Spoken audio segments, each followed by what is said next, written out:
India champions trophy का champion बनने जा रहा है। अगर आप इंडियन हैं तो यह बात तो आपको बहुत अच्छी लगी होगी, लेकिन क्या यह इतना आसान है कि इंडिया आसानी से न्यूजीलैंड को चैंपियंस ट्रॉफी के फाइनल में नॉकआउट कर सके, उसे हरा सके? क्योंकि अगर आप पास नहीं देखेंगे, प्रेजेंट सिचुएशन पे ही सिर्फ रहेंगे, तो फिर आप अपनी आंखों पे पट्टी बांध के इस मैच को देखिए। लेकिन अगर आप ये समझते हैं कि नहीं यार, हमें हकीकत पे मबनी चीजों को देखना है और समझना है कि यार चैंपियंस ट्रॉफी क्या इंडिया आसानी से जीत सकता है या नहीं, तो ये बहुत इंपॉर्टेंट वीडियो है।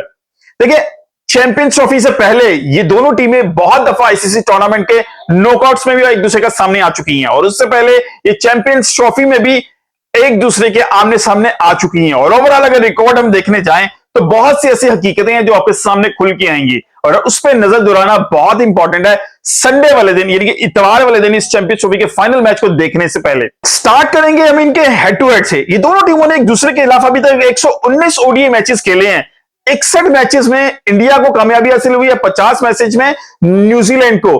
पलड़ा इंडिया का भारी है हेड टू हेड मैचेस के अंदर, लेकिन कुछ बहुत बड़ा गैप ना होना यह निशानदेही कर रहा है कि भाई दोनों टीमें पास में भी तगड़ी रही हैं, अच्छी कॉन्टेस्ट दोनों के दरमियान होता आया है। लेकिन इससे इंपॉर्टेंट यह है कि आईसीसी चैंपियंस ट्रॉफी में ये दोनों टीमें एक दूसरे के खिलाफ कितनी दफा आई हैं और किसका पलड़ा भारी नजर आ रहा है। फिर मैं आपको एक मजे का स्टार्ट बताऊं कि ये पहली दफा ये दोनों टीमें चैंपियंस ट्रॉफी 2000 में सामने आई थी। 2000 में नैरोबी में कीनिया के अंदर जब चैंपियंस ट्रॉफी का फाइनल था, जी हां, तब भी इन दोनों टीमों का फाइनल था। 25 साल बाद दोबारा इन दोनों का फाइनल है। तो उस 2000 के अंदर पहले बैटिंग करते हुए इंडिया ने 264 रन स्कोर किए थे और न्यूजीलैंड ने यह स्कोर 4 विकेट स्पेयर यानी कि 6 विकेट के नुकसान पे ये ट्रॉफी जीत ली थी। और उस वक्त गंगोली ने सेंचुरी की थी और सचिन तेंदुलकर ने हाफ सेंचुरी स्कोर की थी, जबकि न्यूजीलैंड की तरफ से क्रिस क्रेन्स जो ऑलराउंडर थे उन्होंने सेंचुरी स्कोर की थी, और क्रिस हैरिस वो भी ऑलराउंडर थे, उन्होंने 40 प्लस रन की इनिंग खेली थी। ये दोनों इंपॉर्टेंट इनिंग्स की वजह से न्यूजीलैंड ये मैच जीता था, जबकि एक पॉइंट पे लग रहा था कि इंडिया आसानी से मैच जीत जाएगा। लेकिन खैर, वो चैंपियंस ट्रॉफी इंडिया के हाथ से गई, लेकिन 2002 में चैंपियंस ट्रॉफी इंडिया ने जीत ली। फिर उसके बाद अब 2025 में दोनों चैंपियंस ट्रॉफी में एक दूसरे के सामने आई हैं। Can you imagine this? Champions trophy में 25 साल बाद दोनों एक दूसरे के सामने आई हैं, और ग्रुप स्टेज में इंडिया ने न्यूजीलैंड को आसानी से हरा दिया दुबई के अंदर। अब फिर जो 25 साल बाद चैंपियंस ट्रॉफी का फाइनल होने जा रहा है इन दोनों टीमों के दरमियान, सिचुएशन फिर कुछ आसान नहीं है, लेकिन बहुत हद तक इंडिया के फेवर में है। वो कैसे, वो भी आगे आपको पता चलेगा। खैर, उसके बाद अगर मैं बात करूं यार आईसीसी के नॉकआउट्स के हवाले से, ये पहली दफा नहीं है कि दोनों टीमें एक दूसरे के सामने नॉकआउट्स में आई हो। ये 4 दफा ऐसे मौके हुए हैं जिसमें ये दोनों टीमें आईसीसी के इवेंट्स में एक दूसरे के सामने आई हैं। सबसे पहला मौका तो मैंने आपको बताया 2000 में नैरोबी कीनिया में चैंपियंस ट्रॉफी का फाइनल था जो न्यूजीलैंड ने जीता। फिर उसके बाद 2019 में वर्ल्ड कप का सेमीफाइनल खेला गया था मैनचेस्टर के अंदर। आपको याद होगा फेमस एमएस धोनी का रन आउट जो ग्लेन फिलिप्स की थ्रो पे हुआ था, उसने पूरे मैच का पांसा पलट दिया था। इंडिया वहां पे भी बहुत डिसहार्ट हुआ था कि वो मैच भी लग रहा था कि इंडिया के फेवर में जा रहा है, लेकिन फिर सिचुएशन एकदम चेंज हुई और न्यूजीलैंड के फेवर में गई और इंडिया जो है वो हारा सेमीफाइनल न्यूजीलैंड से। फिर उसके बाद 2021 का मौका आता है जहां पे WTC यानी कि वर्ल्ड टेस्ट चैंपियनशिप का फाइनल आता है। फिर इन दोनों टीमों का एक दूसरे के सामना आना होता है और यह मैच होता है साउथहैम्पटन के अंदर, और यहां पर भी केन विलियमसन की 2 हाफ सेंचुरी की बदौलत न्यूजीलैंड इंडिया को शिकस्त दे देता है। ये तीसरी दफा एक दूसरे के सामने। अब चौथी दफा 2023 का ओडीआई वर्ल्ड कप, ये दोनों टीमें फिर एक दफा इंडिया के अंदर होने वाले ओडीआई वर्ल्ड कप के सेमीफाइनल में एक दूसरे के सामने आती है, और यहां पर इंडिया ने न्यूजीलैंड को शिकस्त दी। तो ओवरऑल चैंपियंस ट्रॉफी से पहले और बाद की अगर बात की जाए तो आईसीसी के तमाम इवेंट्स के अगर देखें तो 4 दफा नॉकआउट्स में टीमें एक दूसरे के सामने आई हैं। 3 दफा न्यूजीलैंड को कामयाबी हासिल हुई है और 1 दफा इंडिया को। अब ये 5वां मौका है चैंपियंस ट्रॉफी 2025 का फाइनल जहां ये दोनों टीमें एक दूसरे के सामने आई हैं, मध्य मुकाबिल है। तो ये आसान नहीं होने जा रहा कि चैंपियंस ट्रॉफी का फाइनल हो और इंडिया आसानी से न्यूजीलैंड को शिकस्त देते, लेकिन ये इतना मुश्किल भी नहीं होगा इंडिया के लिए। वो क्यों? अब उसकी करंट सिचुएशन के ऊपर आते हैं, क्योंकि इंडिया जो कि कंसिस्टेंटली तीसरी दफा चैंपियंस ट्रॉफी का फाइनल खेल रहा है, 2013 में विनर बनी, 2017 में जो है ना रनर अप रही पाकिस्तान के खिलाफ, और अब 2025 में दोबारा फाइनल खेल रही है। और इससे पहले 3 आईसीसी इवेंट यानी कि ओडीआई वर्ल्ड कप का फाइनल खेला, T20 वर्ल्ड कप का फाइनल चैंपियन बने, अब फिर जो है ना इसका चैंपियंस ट्रॉफी का फाइनल खेलने जा रहे हैं। तो मतलब यह है कि जो पिछले 4-5 साल के अंदर कंसिस्टेंट परफॉर्मेंस नजर आ रही है हमें इंडिया की, वो बहुत इंपॉर्टेंट है। ये रिफ्लेक्ट कर रही है कि इंडिया का एटीट्यूड क्या है। जबकि न्यूजीलैंड ने ओडीआई वर्ल्ड कप का फाइनल खेला था 2019 में और 2021 में WTC का फाइनल खेला था और 2023 में ओडी वर्ल्ड कप का सेमीफाइनल खेला था। तो न्यूजीलैंड भी कंपैरेटिवली कुछ बुरी नहीं है, लेकिन एज कंपैरेटिव टू इंडिया के वो चैंपियन भी बना, फाइनल भी ओडी का खेला, फिर चैंपियन के टेस्ट चैंपियन इसके फाइनल के अंदर मौजूद है चैंपियंस ट्रॉफी के। और अभी बिल्कुल करंट रीसेंट की सिचुएशन की बात की जाए तो इंडिया जिस तरह नॉकआउट स्टेज तक पहुंच रहा है without losing any match, world cup के अंदर ओडी में घर के अंदर भी फाइनल आके ऑस्ट्रेलिया से आ रहे हैं लेकिन अनबीटन चले, फिर T20 वर्ल्ड कप में भी अनबीटन चले और अनबीटन चल के ही विन किया और चैंपियन बने, जिसे ऑस्ट्रेलिया 2003 में 2007 में करती आई है। और अब 2025 चैंपियंस ट्रॉफी में भी अनबीटन तीनों ग्रुप स्टेज मैचेस जीते, बांग्लादेश, पाकिस्तान, न्यूजीलैंड के खिलाफ, और फिर ऑस्ट्रेलिया को सेमीफाइनल में हराया और अब फाइनल में है। अनबीटन इंडिया कितनी लीथल हो सकती है न्यूजीलैंड के लिए, यह बहुत इंपॉर्टेंट है।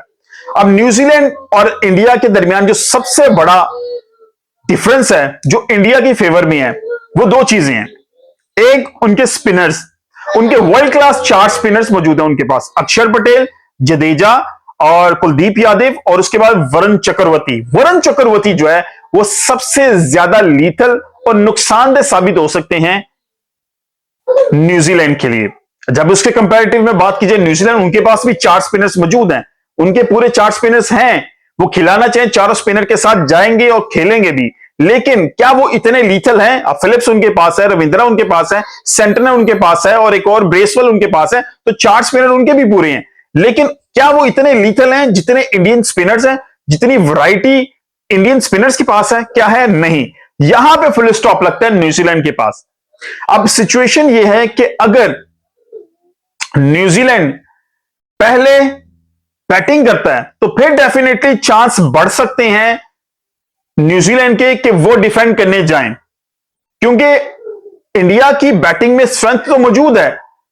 उनके पास जो चेस मास्टर है विराट कोहली, वो सबसे बड़ा की पॉइंट है कि वो पूरे मैच को एंड तक लेके जाता है, की मास्टर है, लेकिन डेप्थ उनके पास भी मौजूद है, लेकिन स्टिल चांस तभी बनेगा। लेकिन अगर न्यूजीलैंड पहले बॉलिंग करते हैं और बाद में बैटिंग करता है तो फिर न्यूजीलैंड के पास कोई चांस नहीं, क्योंकि इंडिया की बॉलिंग में इतनी स्ट्रेंथ मौजूद है, इतनी वैरायटी मौजूद है कि वो इतना आसान हदफ जो है ना वो पार नहीं करने देगी न्यूजीलैंड को। इसलिए इन ऑल सर्कमस्टांसेस पास्ट को अगर हम एक साइड पे रखें, क्योंकि पास्ट हमें कुछ कैलकुलेशन में मदद जरूर करता है समझाने के लिए कि रवैया क्या है टीमों का, लेकिन करंट फॉर्म और ऑन डे क्रिकेट बहुत इंपॉर्टेंट है, और इंडिया ऑन डे क्रिकेट बहुत अच्छी इस वक्त खेल रहा है।